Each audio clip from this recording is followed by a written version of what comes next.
Welcome back to Rebel Watch. I'm David Kennedy. Joining me today is the new head coach of the Oxford Chargers, Chris Cutcliffe.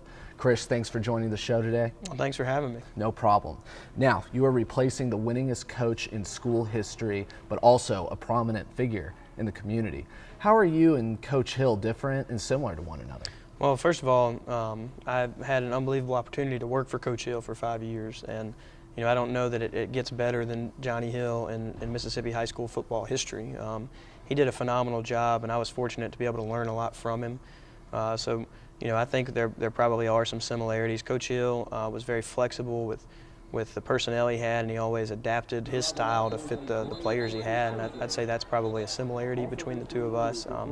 Probably the biggest difference is probably in the use of technology as much as anything. That was Coach Hill's go-to guy, helping him kind of move towards using Huddle and some things like that, and I look to maybe implement some of those things more as we move forward.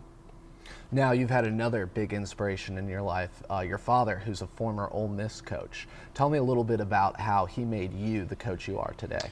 Well, I've learned so much from my dad from an early age, still learn from him all the time.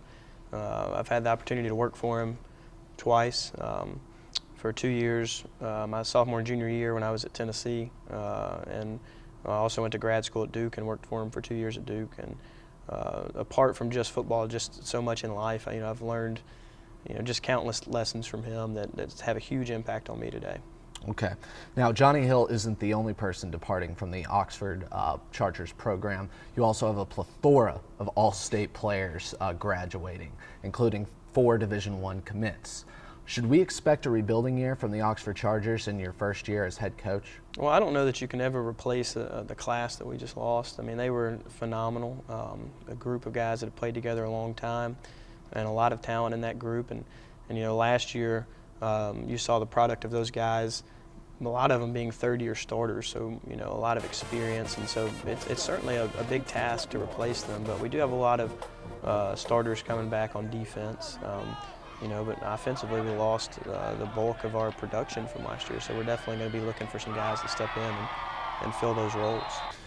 Now, one of those guys departing is Jack Abraham, your all-time passing leader, but you have a great talent developing in freshman quarterback J.R. McClure. Tell me what you think of the dual-threat quarterback. J.R. had a great 9th grade season for us. He had the opportunity to practice with our varsity team throughout the year.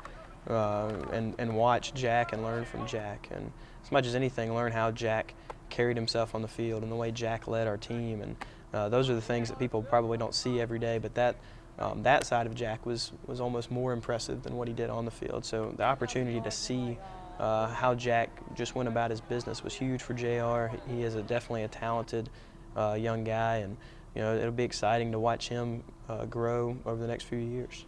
Now, JR is for sure a great talent, but he doesn't have the job in the bag. What can you tell me about the new transfer in Zack Montgomery from Memphis? Zack came down and started in January in school here, and Zack had a great season last year, and he is a phenomenal athlete as well. So, I haven't had the opportunity to get on the field with him yet. Won't really, until spring practice rolls around, but he is certainly a phenomenal athlete, and he seems like a great young man. I've enjoyed getting to know him the last few weeks. So it'll be a good quarterback competition, which is a great thing for your team to have competition at all positions. It just brings out the best in everybody. Now, towards the end of the season, especially in the postseason, running back depth became very important, especially with Bianco going down.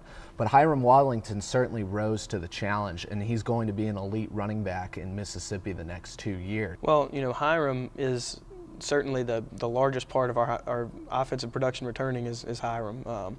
He finished the year with just some phenomenal stats, and only started after the 5th ball game. He became our starter, and he ran for over 900 yards and had about 600 yards receiving. So just an awesome year for him, and he's so versatile. He brings a lot to the table. He can really do a lot of different things. So he's definitely a big part of our offense. But like I said, he can do so many different things. We can use him in a lot of different ways, and that'll be exciting to watch him do that. Now, on the defensive side of the ball, there's no doubt y'all have had some great talent over the years. But the last 3 state title games that the Chargers have lost, on average, you guys have given up 38 points a game. What are you going to do differently as the head coach of the Chargers on the defensive side of the ball? Well, part of that is we've played three pretty outstanding offenses in those 3 games too, so that's part of it. But it's always you always want to strive to get better in all areas of our program, and just challenge those guys to take every day as important. Whether it's a day in January in the weight room or a Tuesday practice in October. All of those things matter in preparing for that big stage that we all hope we can be playing on, and just not letting any of those opportunities go to waste, and preparing ourselves and getting better to be ready for that moment. Now, Oxford has won state championships in almost every sport, but they haven't gone over the hump in football. What is it going to take for you to get Oxford their first ever state championship?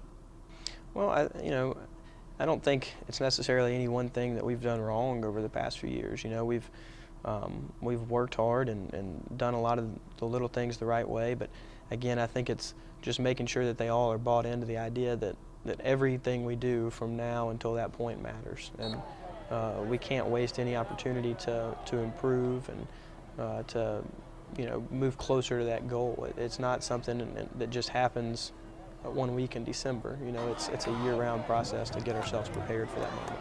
Coach, once again, congratulations on becoming the new head coach of the Oxford Chargers. I know you've been dreaming about this since you played for them in the early 2000s. Now, when we come back, we will get some player reactions on the new head coach.